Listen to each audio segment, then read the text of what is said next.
சிங்கம் தனியாக தனியாக வந்தாலும் செம்ம சம்பவம் சிங்கம்.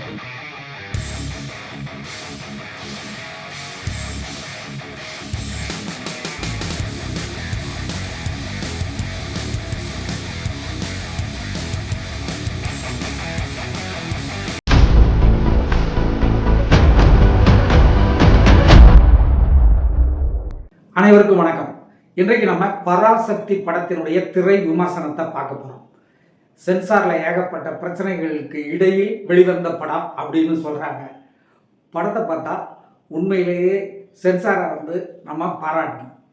இந்த காலத்தில் இந்த பிஜேபி அரசு நடைபெறும் காலத்தில் இருக்கிற சென்சார் போர்டு இப்படி ஒரு மொழி பிரச்சனை, ஏன்னா பிஜேபி அரசு இந்தியை திணிப்பதாக தமிழக அரசு கூறி கொண்டிருக்கின்ற நேரத்தில் இப்படி ஒரு இந்தி திணிப்பை எதிர்க்கும் படத்தை அவங்க எப்படி சென்சார் கொடுத்தாங்க அப்படிங்கிறத நம்ம யோசிக்க வேண்டியிருக்கு.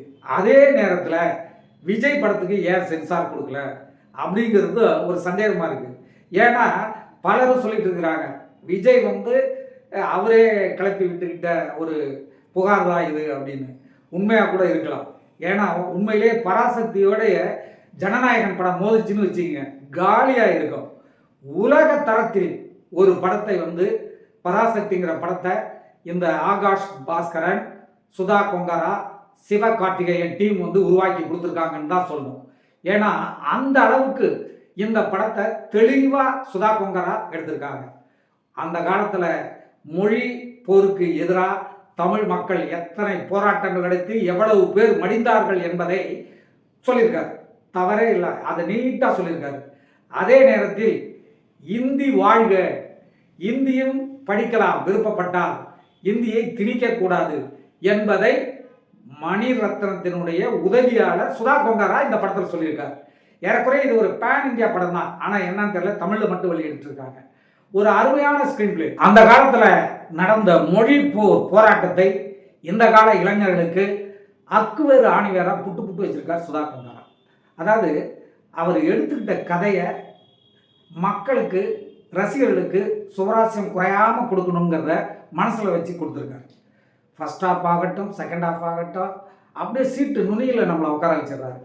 முதல்ல இந்த படத்தை எடுத்ததுக்காக ஆகாஷ் பாஸ்கரனை பாராட்டணும். அவ்வளோ செலவு பண்ணி எடுத்திருக்காருங்க. அதுக்காக எந்த காம்ப்ரமைஸும் பண்ணல. அவ்வளோ செலவு பண்ணாதான் இந்த படம் சிறப்பாக நீட்டாக வருங்கிறத டைரக்டர் சொல்லி அதை அவரும் கேட்டு காசை அப்படியே வெள்ளமாக இறைச்சிருக்காரு. அதாவது அந்த ட்ரெயின் ஷாட்டு, ட்ரெயின் செலவு, ஒவ்வொரு சீன்லையும் எத்தனை ஆயிரம் பேர் கூட்டம், எல்லாம் தேவையான கூட்டம். சும்மா ஒரு படத்தை ஓட்டணுங்கிறதுக்காக வைக்கல, அப்படியெல்லாம் கேட்டிருக்காங்க டைரக்டர். அதெல்லாம் அவர் பண்ணியிருக்காரு. அதுக்காக அவர் பாராட்டணும். அடுத்து சுதா கொங்கரா. சுதா கொங்கராவை எவ்வளவு பாராட்டினாலும் தகும். அவர் மணிரத்னத்துடைய அசிஸ்டண்ட். அப்படி இருக்கும் பொழுது இப்படி ஒரு படத்தை திராவிட அரசியல்வாதிகளினுடைய கதையை சொல்லியிருக்காரு. அதே வேளையில் அவர் ஒரு பிராமண குடும்பத்தை சேர்ந்தவங்கிறதுனால இந்தியும் தேவைதான். தற்காலத்துக்கு இந்தி இருந்தால் தான் இந்தியா முழுக்க நம்ம வேலைக்கு போகிறதுக்கு, பேசுறதுக்கு தேவை. அதனால் இந்தி தேவைங்கிறத யார் யார் வேணுமோ அவங்க படிச்சுப்பாங்க, நீங்கள் யாரும் திணிக்காதீங்கிறதையும் தெளிவாக சொல்லியிருக்காரு. அதுக்காக இந்தி வாழ்வுங்கிறத கூட சொல்லியிருக்காரு. அதை நம்ம அவர் மேலே கோபப்படுற அளவுக்கு அந்த காட்சி அமைப்புகள்லாம் இல்லை. அவரை பாராட்டும்படியாக தான் அதெல்லாம் வச்சுருக்காரு. அதுக்கு இந்த விதத்தில் மணிரத்னம் குருவை அவர் சிக்ஷை அதாவது ஜெயிச்சிட்டார், தாண்டிட்டார் அப்படின்னு தான் சொன்னோம். அந்த அளவுக்கு சிறப்பாக அவர் பண்ணியிருக்காரு. அடுத்து சிவகார்த்திகேயன். சிங்கம் தனியாக தான் வரும், தனியாக வந்தாலும் செம சம்பவம் செஞ்சிடும் அப்படிங்கிற மாதிரி இந்த படத்தில் சிவகார்த்திகேயன் செம சம்பவம் பண்ணியிருக்காருங்க. அமரன் படத்தை நாட்டு பத்துக்காக அவர் பண்ணார். இப்போ இந்த பராசக்தி படத்தை மொழி பற்றுக்காக பண்ணியிருக்காருன்னு தான் சொல்லணும்.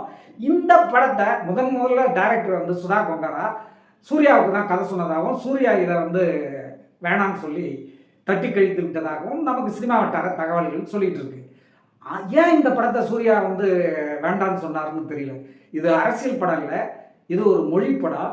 அதுவும் அவருக்கு ஆஃப்டான படம். அதை ஏன் வேண்டான்னு சொன்னார். அதாவது பழம் நழுவி பாலில் விழுந்த கதை என்று சொல்வார்களே, அதுபோல் இந்த வெற்றி சூர்யாவுக்கு கிடைத்திருக்க வேண்டியது இப்போ சிவகார்த்திகேயனுக்கு கிடைத்திருக்கு.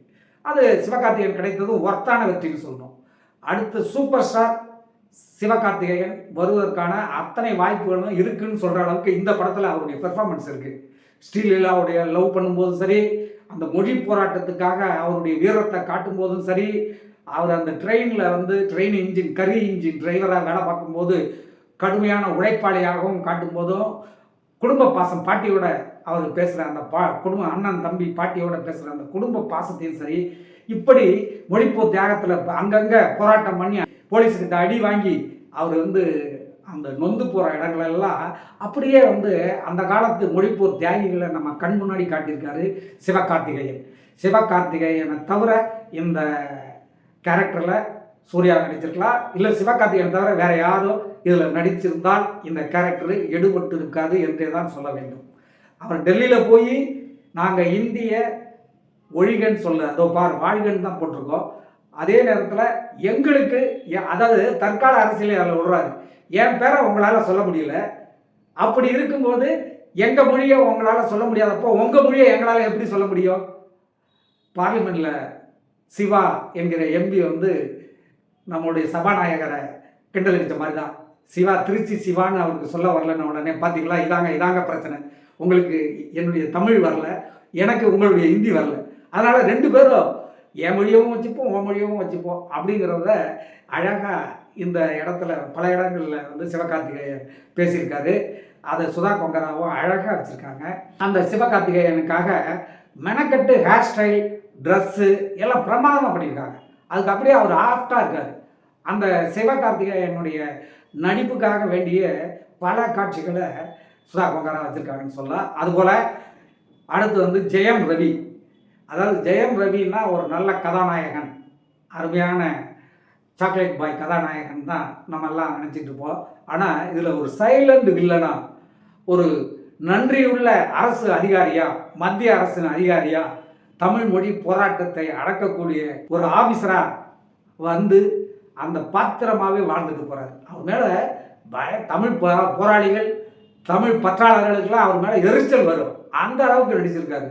அந்த போராட்டத்தில் அவர் ஒடுக்க போகும்போது ஒரு விரலை இழந்து நடிக்கும் போது ரொம்ப அருமையாக நடிச்சிருக்கார்.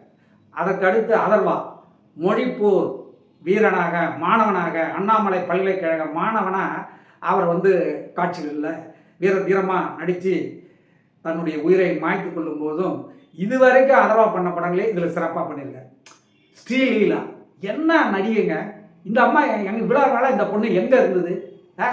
இப்படி ஒரு நடிகை ஏறக்குறைய பத்னி, ரேவதி இவங்களுக்கு பிறகு, சரோஜாதேவி இவங்களுக்கு பிறகு நம்ம பார்க்குற ஒரு அருமையான நடிகை. அதாவது சௌந்தர்யா கூட இறந்து போயிட்டாங்க பாருங்க நடிகை, அவங்க மாதிரி. அதாவது என்னமா டான்ஸ் ஆடுறாங்க, பிரமாதமான டான்ஸு. அதே நேரத்தில் நகைச்சுவை காட்சிகளில் அருமையான நகைச்சுவை, பாசமான காட்சி, லவ், இதிலெல்லாம் பிச்சு பெடல் எடுத்துடுறாங்க. அந்த காலத்து ஸ்ரீதேவி, ஹேமா மாலினி ரெண்டு பேரும் கலந்த கலவை மாதிரி அப்படியே நம்மளை எல்லாம் கட்டி போட்டுடுறாங்க அவங்க வர காட்சிகளில். அவ்வளவு அருமையாக ஸ்ரீலீலா நடிச்சிருக்காங்க. இந்த படத்தில் நடித்ததுக்காக ஸ்ரீலீலா, சிவகார்த்திகேயன், அதர்வா, ஜெயம் ரவி, அதற்கு அடுத்து சுதா கொங்கரா, இவங்க எல்லாருக்கும், அதுக்கப்புறம் ரவி கே சந்திரன் ஒளிப்பதிவாளர், இவங்க எல்லாருக்கும் தேசிய விருது கிடைத்தால் ஆச்சரியப்படுவதற்கு இல்லை. அதே போல் அந்த இசையமைப்பாளர் ஜிவி பிரகாஷ் என்னமா மனுஷன் பின்னி எடுத்துட்டார். பாடல்கள்லாம் அப்படியே நம்மளை கிறங்கடிக்குது, அவ்வளோ அருமையான பாடல்கள். பாடல்களை எழுதிய பாடலாசிரியர்களும் வார்த்தைகளை பொறுக்கி பொறுக்கி முத்து மாதிரி கோர்த்துருக்காங்க. அருமையான பாடல்கள். இந்த பாடல்களுக்கு 100வது படத்துக்கு இசையமைச்சிருக்காரு ஜிவி பிரகாஷ். அது வந்து இந்த படத்தில் தெரியுது. என்ன அருமையான இசை. அவரை வந்து அவருக்கும் தேசிய விருது ஏற்கனவே வாங்கிட்டாரு, இந்த படத்துலையும் கிடைக்கிறதுக்கு வாய்ப்பு இருக்குது. அதை தொடர்ந்து இந்த படத்தில் அண்ணாதுரையா, பக்தவச்சலமா, இப்படி அந்த காலத்து அரசியல்வாதிகள் பலரை, இந்திரா காந்தி, முக்கியமாக இந்திரா காந்தி, இவங்க 3 பேரும் இந்த படத்தில் வர மாதிரி சுதா கொங்கரா காட்டியிருக்காங்க. அதுக்காக அந்த ஆர்டிஸ்ட் செலெக்ஷன் பிரமாதம். அதே மாதிரி அந்த ஆர்டிஸ்டுகளுக்கு ஹேர் ட்ரெஸ்ஸிங் பண்ண, மேக்கப் பண்ண, உடை அலங்காரங்கள் பண்ண அவங்க அத்தனை பேரையும் நம்ம பாராட்டணும். இந்த படத்தில் இன்னொன்று வந்து ரவி கே சந்திரன் ஒளிப்பதிவாளர் அந்த கலர் டோனை கொஞ்சம் கூட மிஸ் ஆகாமல் கொண்டு போயிருக்காரு. அவர் வந்து ஒரு அனுபவம் மிக்க ஒளிப்பதிவாளருங்கிறத இந்த படத்தில் காட்டியிருக்காரு. ரொம்ப அருமையான ஒளிப்பதிவு. அவருக்கு நம்முடைய பாராட்டுக்கள். மொத்தத்தில் இந்த படம் காங்கிரஸ்காரர்களை இந்த நாட்டினுடைய எதிரிகள் என்பதை சுட்டி காட்டுற மாதிரி பல காட்சிகள் இருக்குது. ஆக்சுவலாக இந்த படத்தால் காங்கிரஸ்காரங்களுக்கு தான் ஆப்பு வச்சுருக்காங்க டைரக்டர் சுதா கொங்கரா. ஏன்னா இந்தி எதிர்ப்பை ஒடுக்கிய அரசாங்கம் காங்கிரஸ் அரசாங்கம். அதனால் காங்கிரஸ்காரங்களாம் வந்து நம்முடைய தமிழ் மொழி போராளிகளை அடின்னு அடிக்கிறத சொல்கிறது இது எல்லாத்தையும் இதில் வருது. அதனால் காங்கிரஸ்காரங்க மேலே அது காங்கிரஸ் கதர் வேஷ்டி சட்டை அந்த காங்கிரஸ் கரை போட்ட வேட்டி கட்டியிருக்க மாதிரியே தெரியுது. அதனால் அவங்களுக்கு தான் இந்த படம் ஆப்பு. ஏன்னா அவங்க மேலே தமிழ் மக்களுக்கு ஒரு வெறுப்பு வருவதற்கு கண்டிப்பாக வாய்ப்பு உண்டு. அது இந்த படத்தில் இருக்குது. இருந்தாலும் இந்த படத்தில் தேசியம், சமயம், சாதி, மொழி எதுவுமே பார்ஷியாலிட்டி பார்க்கக்கூடாது, வேற்றுமை பார்க்கக்கூடாது. வேற்றுமையில் ஒற்றுமையை காணணும். யார் யாருக்கு எது பிடிக்குதோ அதை பண்ணிட்டு போகணும் அப்படிங்கிறத ஒரு இன்டைரக்டாக சுதா கொங்கரா சொல்லியிருக்காங்க. ஸோ இந்த படம் ஆஸ்கார் வாங்கிறதுக்கும் தகுதியுள்ள படம். அதற்கான அத்தனையும் இந்த படத்தில் இருக்குது. சிறந்த நடிகர் மட்டுமல்ல, அடுத்த சூப்பர் ஸ்டார் சிவகார்த்திகேயன் என்று சொல்வதற்கான அத்தனை நடிப்பையும் கொட்டி இந்த படத்தில் வந்து நடிச்சிருக்காரு. ஒரே ஒரு காட்சி, டெல்லியில் இந்திரா காந்தி கிட்ட பேசும்போதும் சரி, அதே நேரத்தில் கடைசி காட்சியில் குத்துயிரும் கொலை உயிருமா, எங்களுடைய மொழிக்கு எவ்வளவு பேர் ஆதரவாக இருக்கிறார்கள் என்பதை பாருங்கள்னு மூட்டையாக கையெழுத்து வாங்கின அந்த பத்திரங்களை கொண்டு வந்து அவங்கக்கிட்ட ஒப்படைக்கும் பொழுது அதற்காக அவர் பட்ட சிரமத்தோடு அதை ஒப்படைக்கிறார் பாருங்க. அந்த ஒப்படைக்கும் பொழுது அவர் காட்டுற அந்த இறுதி காட்சி நடிப்பு பிரமாதங்க, அருமையாக பண்ணியிருக்காரு. இறுதியில் அண்ணா வந்து முதல்வராக பதவியேற்றதும் இருமொழி கொள்கை ஆங்கிலம் தமிழ் அதை இந்த தமிழ்நாட்டில் சட்டமாக்க ஆணையிடுகிறோம் என்று கையெழுத்து போடுகிறார, அது தாங்க ஹைலைட்டான மேட்ரு. ரொம்ப அருமையான மேட்டர். அது வந்து ஏற்கனவே அண்ணா முதல்வரான உடனே போட்ட கையெழுத்து தான், அது முதல் கையெழுத்துன்னு நினைக்கிறேன். அந்த விஷயத்தை அப்படியே படத்தில் பசுமரத்து ஆணி போல மனசில் பதிகிற மாதிரி பிரமாதமாக பண்ணியிருக்காரு டைரக்டர் சுதா கொங்கரா. ஸோ பராசக்தி படம் நம்ம கொடுக்குற காசுக்கு 100 மடங்கு சாட்டிஸ்ஃபை பண்ணுது. அதனால் படம் சூப்பர். இந்த டீம் அனைவருக்கும் நம்முடைய பாராட்டு. அதே நேரத்தில் நம்முடைய மதிப்பெண் இந்த படத்துக்கு 100க்கு 85.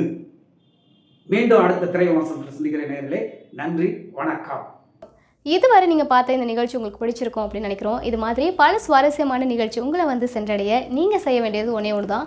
ரோஜா தமிழ் டிவியை லைக் பண்ணுங்கள், ஷேர் பண்ணுங்கள், கமெண்ட் பண்ணுங்கள், சப்ஸ்கிரைப் பண்ண மறந்துடாதீங்க. அது மட்டும் இல்லாமல் எங்களோட செய்திகள் உங்களை வந்து உடனுக்குடன் வந்து அடைய நீங்கள் செய்ய வேண்டியது ஒன்றே ஒன்று தான், பெல் பட்டனை கிளிக் பண்ண மறந்துடாதீங்க.